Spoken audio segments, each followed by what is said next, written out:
Hi and welcome to Orbit. I just went hands-on with all of the new Google devices, the Pixel 8, 8 Pro and Pixel Watch 2, and I want to tell you how they felt and what is new exactly.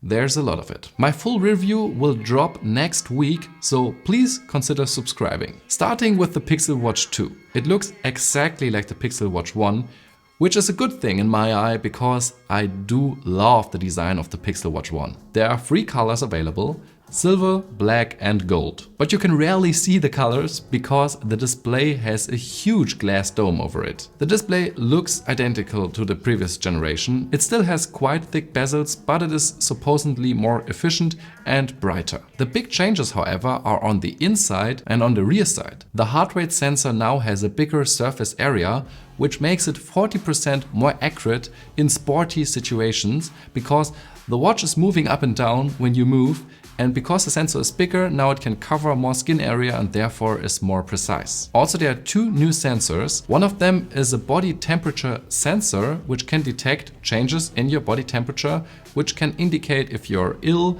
or your cycle. And there is a new stress sensor, which can detect small sweat particles on your skin. On the inside, there's a new processor. It is the Snapdragon W5 Plus Gen 1, and that thing is way more efficient and way faster than the predecessor. So that is absolutely my highlight, and I'm looking forward to using the Pixel Watch because this is super promising. The battery can now charge in 30 minutes up to 50%, so that is a little bit faster. And there are new wristbands. Finally, the Milanese band will be released.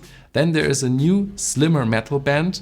There are new colors of the mesh and the silicone strap, and there's a new sport band which has a lot of holes in it. The prices here in Europe are 350 euros for the small version with Wi-Fi and 400 euros for the big one with LTE. The Pixel 8 will be available in 3 colors: black, green and rose. The glass on the back is glossy, but the corners are much more rounded. And the reason behind that is the display. It is smaller with 6.1 inch. It does have a full HD Plus resolution and finally 120 Hz. It is not LTPO, so it can only change between 60 and 120 Hz, but nonetheless, this is a great improvement. And the device feels way smaller in hand because of the rounded corners. I do really like that. And the display finally has symmetrical bezels all around, and it is way brighter. Google has a fancy name for that. It's a super accurate display, which means something like accurate and clear.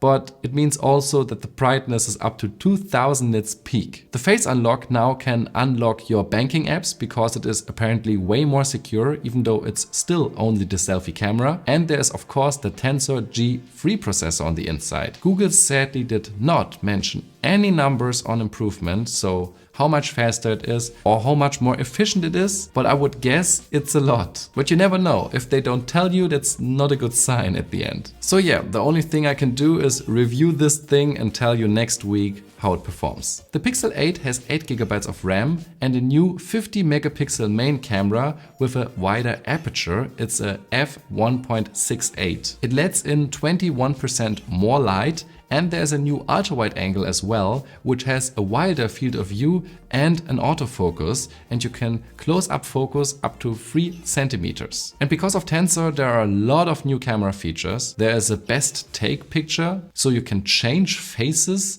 of people in a picture so they all look great. With the Magic Editor, you can not only remove stuff from the background, but you can actually move a person and change the lighting. There are better skin tones and also in videos. And there will be a new audio eraser in videos as well, so you can remove any unwanted background noise. But the craziest thing is that the Pixel 8 will get 7 years of security, feature drop and software updates. 7 years, that is unheard of, that is insane. I will be an old man by the last time this thing gets an update. Charging is sadly done only with 27 watts, so that is not fast, that is quite slow actually, and the battery is only slightly bigger, but the price increased a little bit. It is 799 euros, so that's about 100 euros more expensive than the last generation, but this feels like a substantial upgrade and it does not feel like a stripped down version. So I think the price is still fair. And then there's the Pixel 8 Pro, and that thing is kind of the Pixel 8 Ultra. It's available in 3 colors, in white, black and blue, hence the color scheme of this video. There's now finally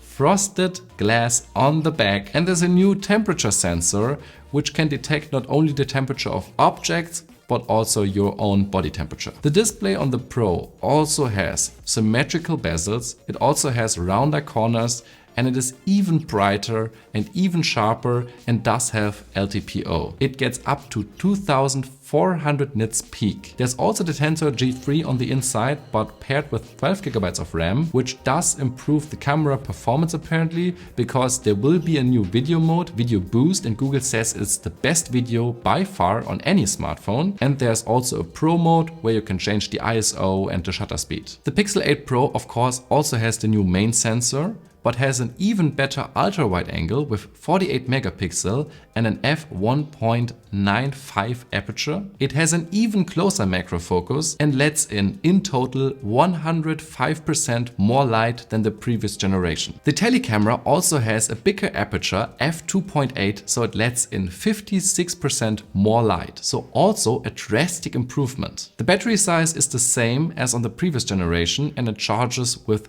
30 watts, so also quite slow sadly. The price has increased quite a lot. It was 900 euros on the last generation and now it's 1100 euros. But I feel like it's still quite cheap if you compare it to the competition. There is the iPhone 15 Plus and the Galaxy S22 Plus and the Galaxy S23 Plus, and both of them are not the Ultra model, but the Pixel feels like an Ultra model but is priced as a lower tier model. Also there will be pre-order bundles, so you can get the Pixel 8 Pro with the Pixel Watch if you pre-order, which is just insane. I feel like this year was a substantial upgrade. The Pixel Watch 2 is way better, the Pixel 8 feels like an Pro, and the Pixel 8 Pro feels like an Ultra. So yeah, good news. I'm now really looking forward to reviewing this thing, and I will catch you on the next one. Bye.